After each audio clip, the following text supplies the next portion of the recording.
Welcome to Get Smart Office Edition. The show where we help you laugh about and get better at office life. I'm Shannon. And I'm Laura. And it's Friday. Woo!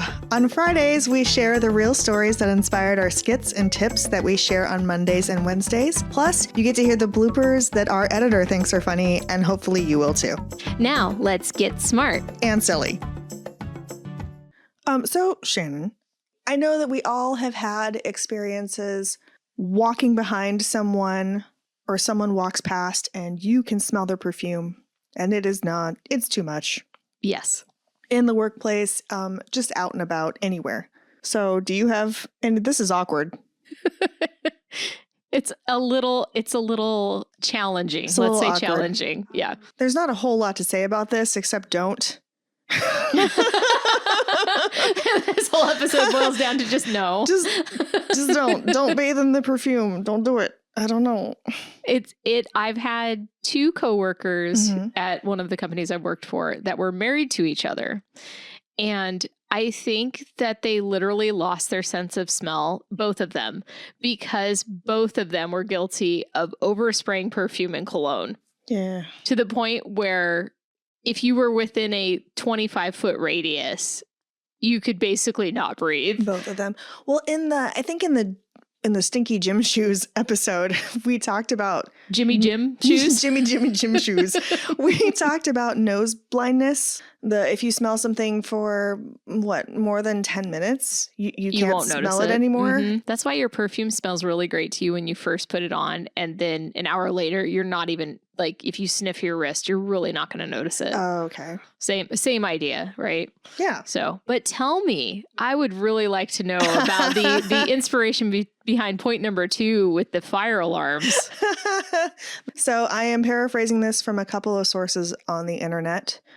As a note, I am going to be talking about the state that we live in, which is California. So things might be a little different for other people. Things may be different in other places and certainly in other countries, but all places do have fire codes and commercial buildings have to adhere to certain standards. So this is generally true for all places, but specific to California, which has some of the most strict regulations in the United States. These regulations are enforced by the California Department of Forestry and Fire Protection, the Office of the State Fire Marshal, and also local fire departments. So this includes building codes and fire codes and local ordinances. And compliance with these regulations is mandatory for all commercial establishments. Then there's something called NFPA 72, which is the National Fire Alarm and Signaling Code, which outlines testing and maintenance of fire alarm systems and smoke detectors. So this is why, like, at least once a year, I don't know how often it is, you have the fire department comes out and tests everything because they have to do that for commercial buildings. So that's why we all have to know when they're going to set off the alarms and everybody gets the in-office email, right? Yep, that's it. And commercial buildings need to adhere to this code. There are generally 2 kinds of smoke detectors. I know this is super exciting. One of them is more like a laser or an infrared sensor that can kind of see that there's smoke, that there's particles in the air. All right. And the other one actually can detect the particles. So it's more like feeling for the particles. I know you love that description. It's pretty good. That's pretty good. But that's one sees, one just goes by feeling. Got it. Yeah, exactly. So these smoke detectors specifically are calibrated to prevent false alarms while maintaining the capability to detect even the smallest traces of smoke particles in the air. So here's the fun part. My office works closely with building management. I get to find out why the fire alarms went off in my building, why we get evacuated. And one of the reasons, I kid you not, was somebody sprayed too much Axe body spray in the changing room at the gym. I think it was a guy, and I am, yeah. All is correct. Bless his heart. I know. Oh, sweetie. So yeah, the alarms went off. We were evacuated. Let me guess. There was an entire in-office memo at some point about not spraying aerosols. Not that I recall. I'm kind of shocked. Well, just because I don't recall it doesn't mean it didn't happen. It didn't happen. So literally the whole the fire department came out for this. Yes, because when the alarms in those big commercial buildings are tripped, I believe the fire department is automatically notified. That would make sense. And they come. Yeah. And if they come and there's no real emergency, we get fined. Yes. For their time. Yep. Which makes sense. The second funny-ish example that I have, kind of second verse, same as the first, was another aerosol incident. Somebody in one of the restrooms sprayed too much Febreze air freshener. Oh, no. After doing their business. And set off the fire alarms. And set off the smoke detectors. Oh, my gosh. Yeah. Well, and in commercial buildings, if it actually senses there's a fire, like if it really thinks there's a fire, there's also automatic sprinkler systems. So if it got really bad, I don't know if maybe they're heat sensitive. That would be my guess. And that's why they didn't go off. Yeah, they're on a different system. Yeah. But they've got the little glass thing inside that breaks if it gets too hot. Oh, right. Okay. That makes sense. Yeah. All right. So that's at least good. You're not going to set off the sprinklers. Yeah. What we have specifically is the particle detecting smoke detectors. Not the laser ones. Not so you have the ones. feeling ones. I believe so.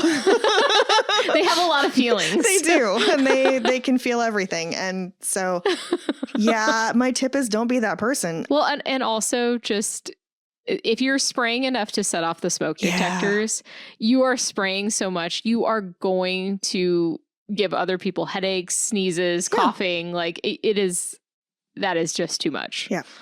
So, and we appreciate the person's intent with the Febreze. Yeah, maybe some poopery would be a little bit better and not set off the smoke detector. That would be preferable, I think. Yeah. So, and the Axe body spray guy, like, he wanted to smell nice. We appreciate that. He was making an effort, but it was too much. Too much. So, just take a shower. Like, just boils down. Just take a shower, use soap, Maybe I should have said that in the episode. Use soap when you take a shower. In case you don't know. Use water. On that note, some random fact for our listeners that you guys might find interesting. You know how like you always see in TV shows where like old grandmas are always like, wash behind your ears. Yeah. Right. Well, apparently there's a science to this. Behind your ears and your belly button especially grow a specific kind of bacteria that doesn't grow anywhere else in your body.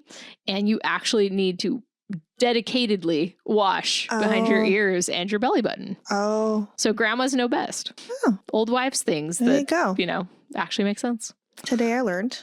I was this old when I learned that we should take showers and wash behind our ears. And the commercial building smoke detectors are kind of sensitive. Very sensitive. Yeah. So, yeah, I am grateful that we can help our listeners to not set off their fire alarms because that will be so embarrassing. Yeah. To be the person who did that. That would make me not want to come back to work for a while. I'd be like, I can't believe I did that. Everybody's going to make fun of me. So, yeah. Although I'd probably make fun of myself first. So just get out of the way. Would you rather be the person who set off the fire or smoke detector, because of burnt popcorn or burnt toast, or the person who sprayed too much hairspray or whatever? I think I'd rather be the person who burned something in the kitchen because that at least does involve fire, right? Yeah. Or at least a heating element. Yeah. Like at that point, like at least it's understandable because I just feel like there's just a level of how much did you spray that everyone will ask if it's the other. Could you imagine like you got your Aquanet can and you're just going to town after you took a shower in the gym or something. And you like have like your hair is so stiff that you've got like the whole like 1960s beehive or something. And like it's basically almost up to the smoke detector. So when the fire department walks in and realizes it was an aerosol problem, they know it was you. Oh no. And then they mock you on like TikTok after they leave. I'm sure. Yeah. Yeah. Well, we hope that this has helped all of our listeners understand how to avoid embarrassing moments and offensive smells in the office to make things nice for everybody. Yep. So, think about your fellow coworkers, please. Yes. Yes.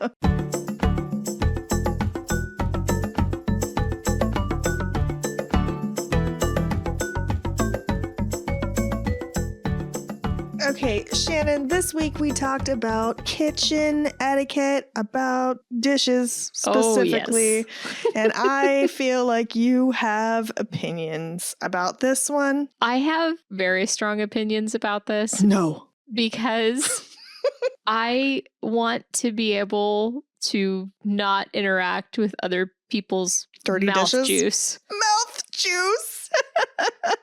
I mean, it takes, if you use a dish, it takes so much less time to clean it if you do that immediately than if you let it sit. Because inevitably, all the food on there is going to get hard and crusty and be terrible. And then whoever cleans it, the magic kitchen fairy or the actual person who should have cleaned in the first place, it is so much harder to clean. And then when everybody starts doing that, you can't even use the sink.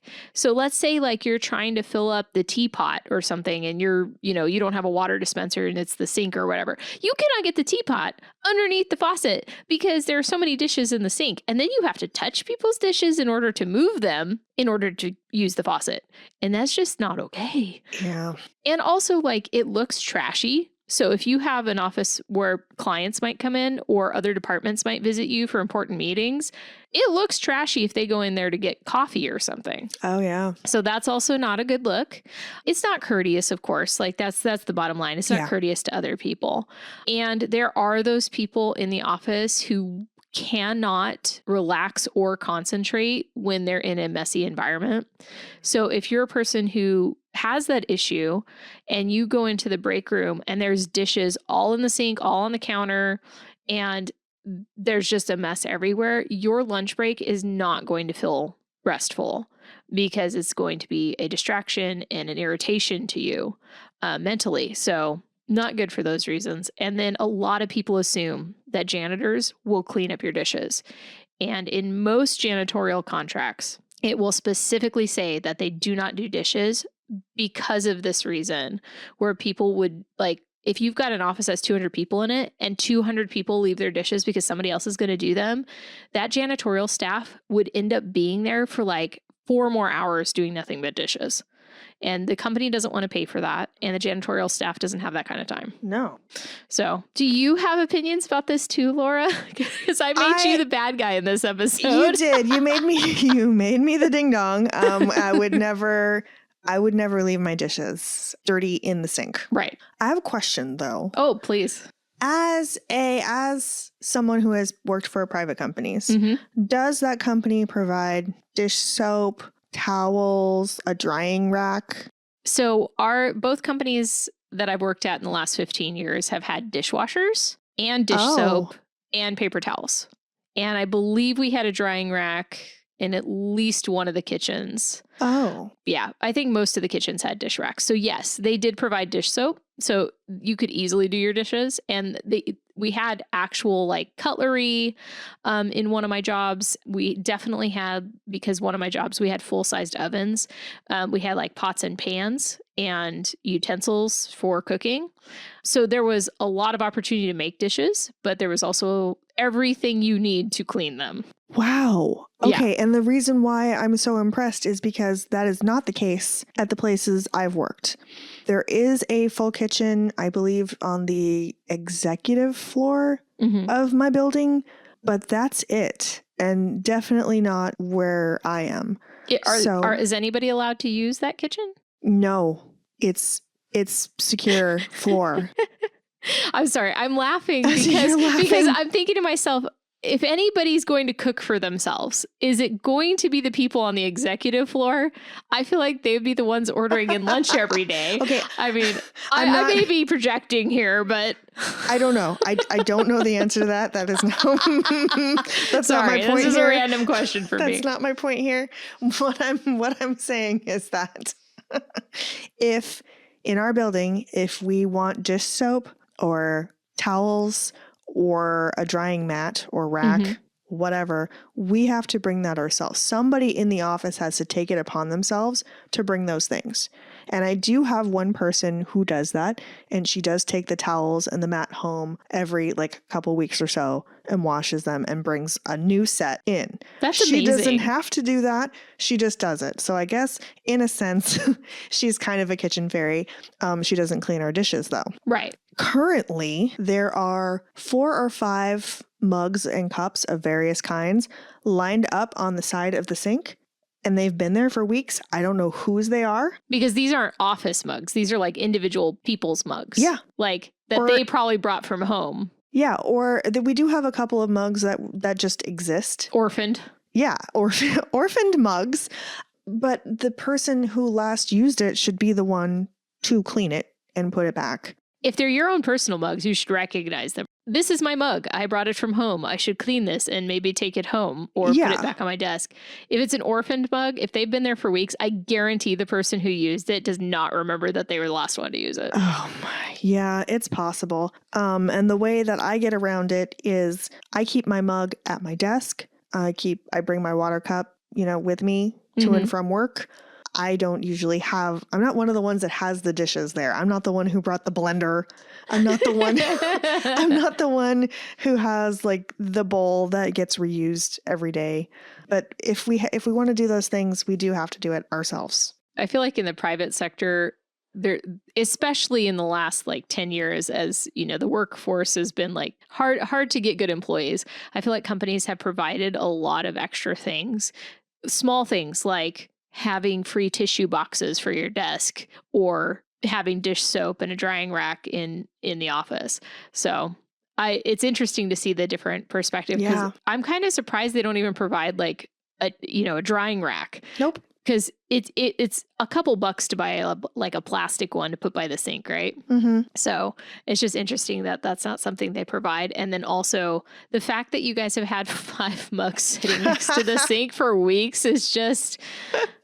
this is one of those things where like, go back at the security camera. Who did this? Who did this? Or a magic kitchen fairy just needs to wash them. Somebody made, it's in one of the smoothie cups, right? And I think somebody made, no, it's not green and growing it's not that bad, but it's something like, I think somebody used like chia seeds because literally there are little sprouts growing, little plants growing in the bottom of this cup, right? And it takes seeds usually between 7 and 14 days to germinate. Well, maybe I underestimated how long those cups have been sitting there, Shannon. Oh, that's not okay. So, although chia pets, so if they're chia seeds, maybe they sprout faster. It could be chia, yeah. Chia. Exactly. Plants should not be growing in your dishes in your office. I know. The break room in question does have a door, and also it's not... not a lot of people are going in there or using it. Mm-hmm. That's no excuse to let your science experiments grow or to leave your dirty dishes in the sink.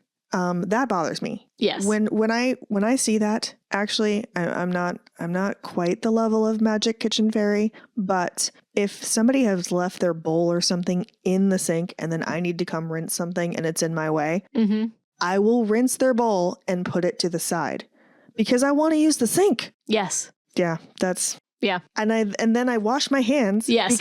Because mouth juice. I hate that so much. I know you do. I love your face though. Oh, it's so uncomfortable. Well, the thing is like, I really do appreciate that there are those magic kitchen fairies, but I also have seen people who are the cleanup after everyone mom types who have burned themselves out and get really resentful. They may walk past you and, give you a look and you're like, what's happening? I don't know. Why is she upset at me? I don't know what's happening. They're just silently hating you. Yes. And the thing is like, doing something once or twice is not a big deal. But when it's a repetitive thing and somebody always like, they're like, oh, I cleaned up after them the last, couple times. So now they expect it. That changes the dynamic in your relationship. And you may not even be doing it consciously. Like you might be that person who just set it down and totally forgot. And you do that a lot. Chia seeds. Maybe, yeah. We're just going to call that person chia seeds.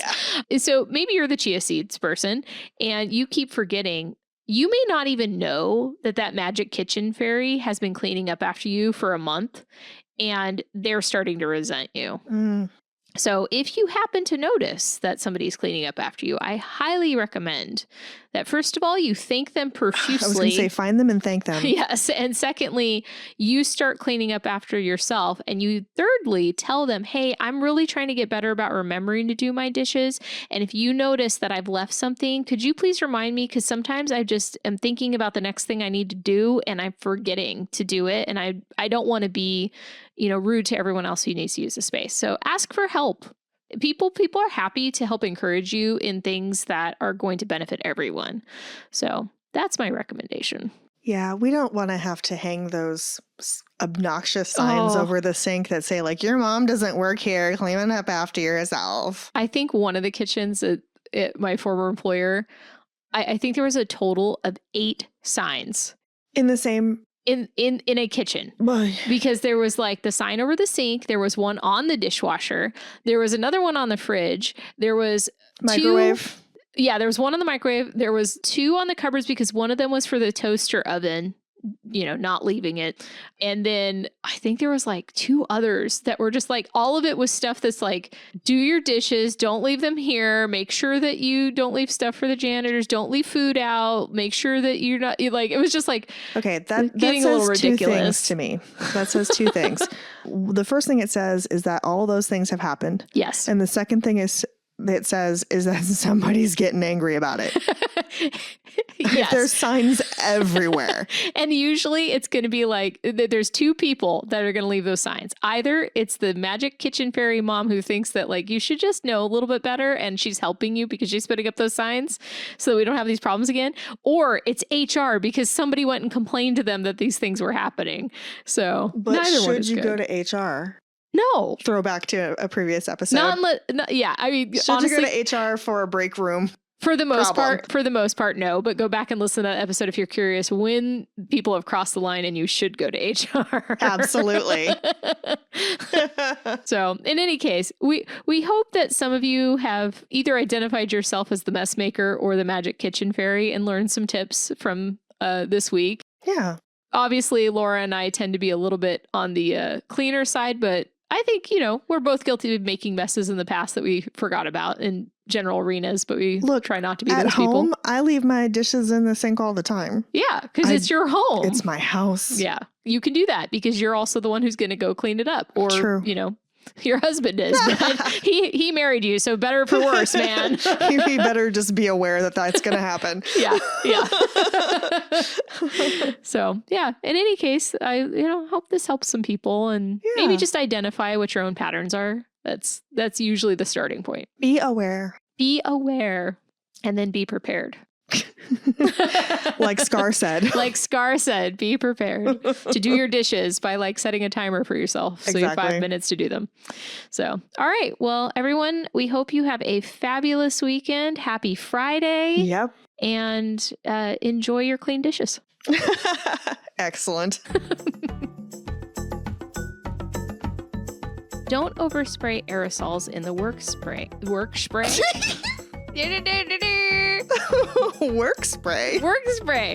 Say it, don't spray it.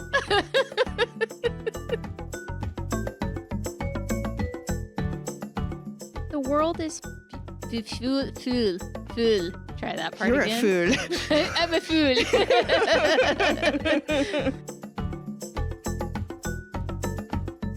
Do you hear that screeching sound? It's the train wreck. That's us.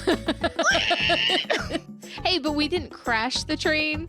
We just had a close call. That's fine. All right, this is Laura's. This is Laura.